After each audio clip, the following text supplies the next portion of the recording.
What's going on, guys? Welcome to the channel. Now I'm saying here, we're here with another video. Today, I'm going to be going over some of my Wrestlemania 40 predictions for the matches that have been listed so far. There's a few of them that I haven't, still quite a bit that I haven't for the being two nights, but we're going to go over the few matches that have been announced and some of my predictions and how I kind of see it going. First match that I want to touch base on is going to be Bayley versus Io Sky. I feel like, even though I'm not a huge Bayley fan and I have rooted for Io Sky a lot more in the past, I definitely would like to see Bayley come up with the W here. I also think that this whole damage control thing could take a different twist, where Dakota Kai will team up with Bayley and that will be the difference maker in the match.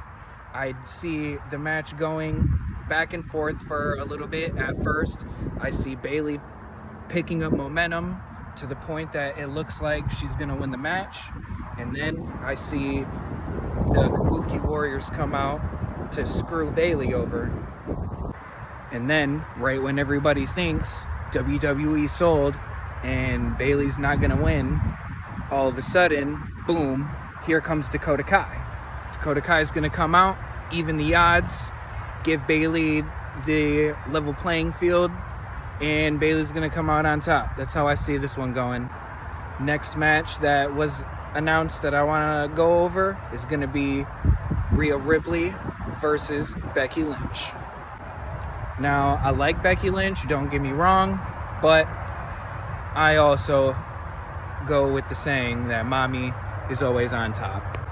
Rhea's going to come out with the W here. It's going to be a hard fought back and forth, but I feel like her beating Becky at WrestleMania after already defeating Charlotte Flair to get her redemption arc is just going to solidify her as even more of a threat to that women's division, and there's not going to be too many competitors that are going to be able to challenge her for that title legitimately.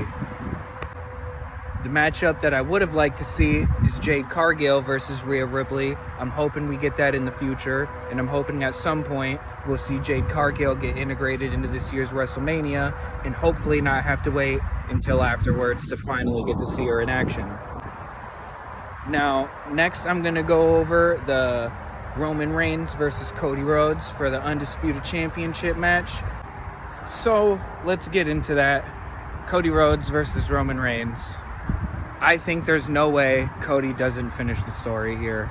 Am I being biased? Probably, but I'm sticking with it. Don't get me wrong, I like what Roman Reigns has been able to do so far. There was a period of his title reign, like the first about year, that I really just, every pay-per-view and every match, it's finally time. Roman's finally going to drop the belt. He's finally going to drop the belt. Guess what?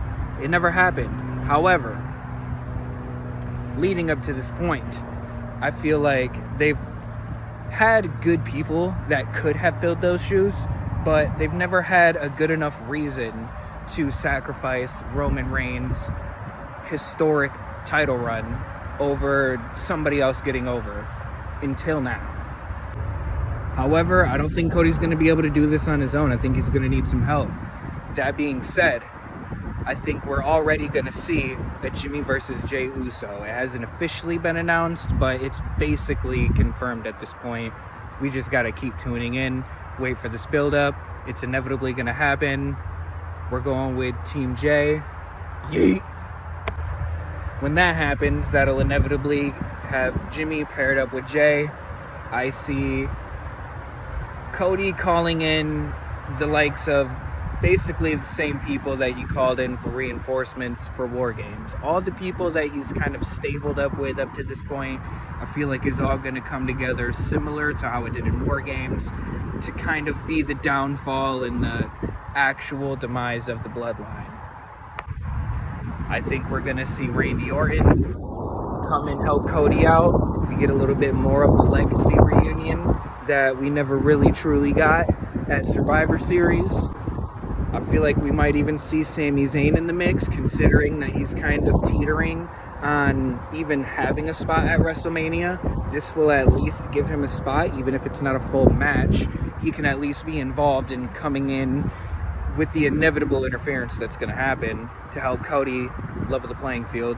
And he could go after Solo, he could go after Paul Heyman even, he could go after The Rock, even though I don't really see that happening. I'm just thinking about bodies on bodies, like body counts on each team being more or less equivalent. Inevitably though, I do feel like Cody's going to come out on top. This story has been building for so long, they've invested so much into it, that I feel like it has to be the conclusion. There's no way that they stretch this out even longer. There's no way that Cody Rhodes left a company that he helped start to come to WWE and continue to get screwed like he did when he left in the first place. I definitely feel like they've got to be coming full circle to something, and that's the only thing that I can think of that would make sense, other than him being the one to end Gunther's Intercontinental title run, but that's not what he came over there for. Lastly, I want to talk about Drew McIntyre. Now, originally, he's slated to have a match, as of right now, against Seth Rollins for the World Heavyweight Championship. I am definitely more of a Seth Rollins fan than a Drew McIntyre fan. However, I do still like Drew, and I feel like Seth has put in enough at this point, and he's still got a fairly newborn child, a very young child, and I feel like he's been putting his body through the line so much that he's at the point where he's overdue for a good rest, a good break. But here's what really gets me, right? Here's what really puts the tinfoil hat on for me. We've already seen Drew McIntyre and Damian Priest butting heads at War Games, Survivor Series, about who's going to be the team captain. Everybody to this point that I've kind of talked to is like brushed it under the rug, kind of. However, we have to consider Damian Priest is still Mr. Money in the Bank. Now, he doesn't necessarily have a deadline to cash in at Mania, but it's just like everyone's dream, right? Cash in at Mania, the biggest stage of them all, become champion. Woo! That's, the whole point of winning the Money in the Bank, right? So here's what I hope doesn't happen. I hope that Drew doesn't finally win the World Heavyweight Championship on the biggest stage of them all in front of an inevitably sold-out audience in Philly. WrestleMania 40. Just to, within minutes after his celebration, his music stops, Judgment's music hits, and down comes Finn, Dirty Dom, and Rhea to help jump Drew McIntyre and cash in the Money in the Bank successfully, which also leads into WrestleMania Backlash being in Puerto Rico potentially. If it's in Puerto Rico, if Drew doesn't drop the belt at WrestleMania via Money in the Bank cash in, I'm kind of hoping that, I feel like already we're going to get at Backlash Drew versus Damian Priest. Damian Priest is going to be in what would be his hometown if it's at Puerto Rico again, and he's going to have all the momentum in the world. So what I'm hoping that we don't see, not that I'm trying to come off as like a Damian Priest hater, I'm hoping that we don't see Drew McIntyre finally win and then either immediately or at the very next pay-per-view on his first title defense drop the strap to Damian Priest. That's what I'm hoping doesn't happen. So let me know if you guys had thought about that as well. Let me know if that has came across your mind when you've been thinking about WrestleMania coming up, and drop a comment. Let me know what other things that you guys are looking forward to. Let me know what your guys' match predictions are, if they match up with mine, if they differ from mine, and why you came up with that decision. Also, just want to say we're going to be trying to start multiple different playlists on the channel. We're going to have like a wrestling based one where we just kind of go over wrestling stuff, wrestling news. I give my opinions for whatever they're worth to whoever cares, and my predictions. And also, I want to announce that the Friday Night SmackDown post WrestleMania 40, the immediate SmackDown following WrestleMania, is going to be in Detroit at Little Caesars Arena in Michigan, and I will be in attendance. So hopefully I'll be able to get some cool content for you guys there. So I kind of am starting here with this playlist / series to build up some hype leading up to WrestleMania and the aftermath at SmackDown. I'm going to bring you guys with me, and we're going to go from there.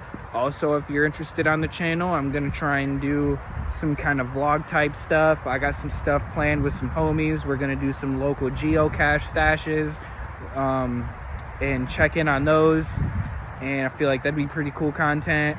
We're also gonna do some fishing stuff on here, so it's gonna just kind of be a variety of all types of things that has to do with gaming, fishing, skateboarding, wrestling. I'm just gonna try and separate it all into its own different playlists, so it's easier for you guys to navigate. If you guys did enjoy this video, be sure to drop a like on it, turn on post bell notifications, subscribe, and tell somebody you love them, guys. Catch you in the next one. Peace.